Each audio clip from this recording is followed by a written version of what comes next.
All right, Broncos country, looks like we are live, but you guys know the drill by now. We've got to let this stream breathe for just a second here and make sure that everything is nice and stable all across the YouTube platform.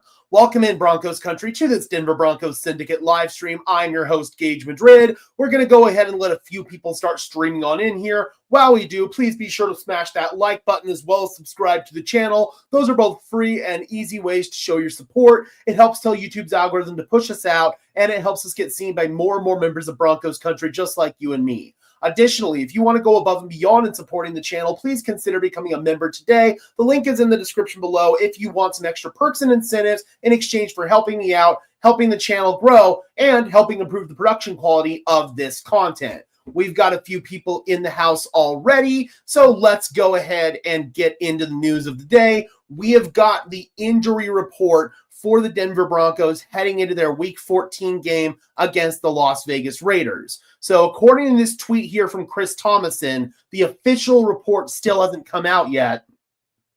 DNP for the Broncos today are DJ Jones with his ankle injury that he suffered in the fourth quarter of the Washington game, and Nate Adkins, he is still DNP. Last week, Sean Payton said there looked to be a good chance of Adkins being ready to go, but he might not be ready yet. We'll see. It's still Wednesday. Both of these players can practice on a limited basis, both on Thursday and Friday, and they'll be able to go. However, if they don't practice throughout the week, then they're going to be out for this game. We're going to be talking about it throughout the week. This is a must-win game for the Denver Broncos. It's going to decide multiple tiebreakers. I will make a video about that a little bit later today, talking about what specific tiebreakers those are, but the Denver Broncos need to win this game, and DJ Jones, if he's unable to go, that would certainly be detrimental to their run game. As far as Nate Adkins is concerned, they were hoping he was going to be available, and last week they only played two tight ends. They only played Evan Ingram and Adam Troutman. They did not elevate Mercedes Lewis from the practice squad because he was out of elevations. We'll see if they want to promote Lewis full-time, because at this point, the Denver Broncos are going to need to figure something out in that tight end room.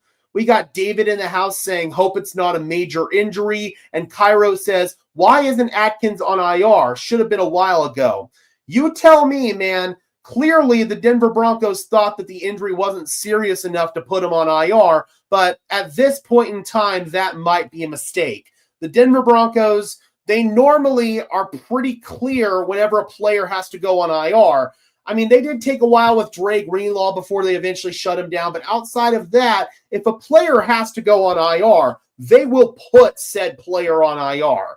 I have no clue what has delayed this. Maybe it's kind of a fluid situation like Dre Greenlaw, where it's a true week-to-week situation. They didn't think he had to go on IR from the get-go. They thought this was going to be a less than 4-week injury, but either he suffered some sort of setback or it's just not responding in the way that they wanted it to.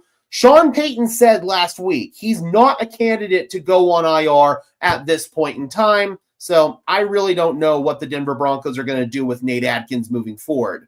Let me know, guys, if you have any more questions, comments, concerns about the Denver Broncos in the chat. We pretty much covered the news of the day here, so we'll go ahead and stay live for like another 5 minutes or so and make this kind of an open thread situation. If you guys have any questions about this upcoming game against the Las Vegas Raiders, or if you have any questions just moving forward for the Denver Broncos as we head into a really critical stretch of games. We play the Raiders, then obviously we've got the Packers and the Jaguars at home. Both of those games are going to be critical as both of those opponents are going to have playoff implications on the line.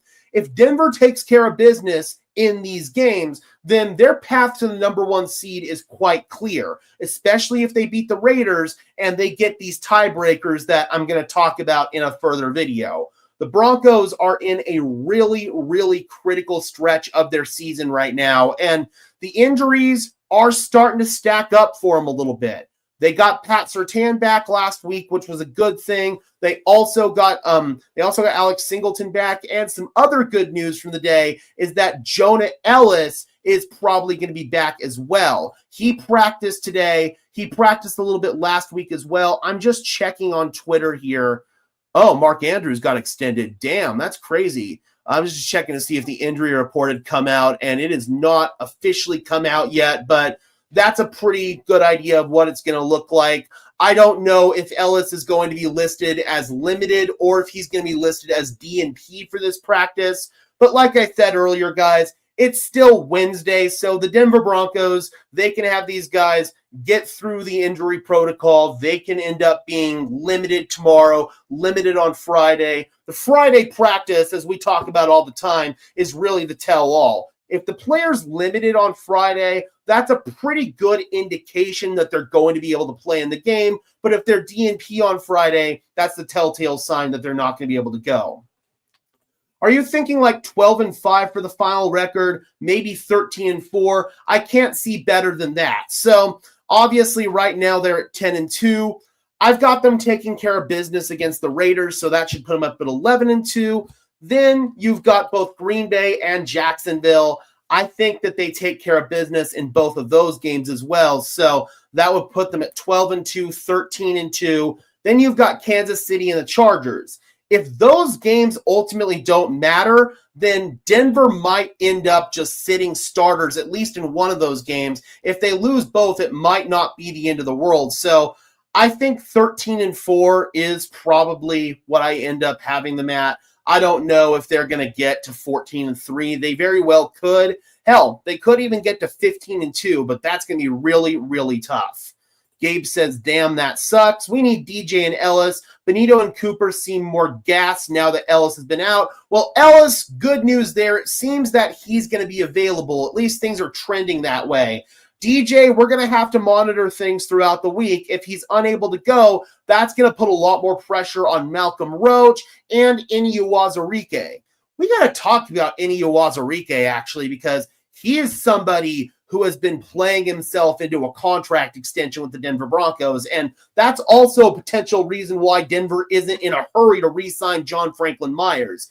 Ini Uwazurike has played some phenomenal football, and Denver stuck with him throughout the gambling suspension and everything like that. So, yeah, they ended up really investing in Ini Uwazurike, and he's rewarded them. So we'll see if Denver wants to invest in him long term. Things are trending that way. But if DJ Jones is unable to go, I look at him, and of course I look at Malcolm Roach as guys who are going to need to step up.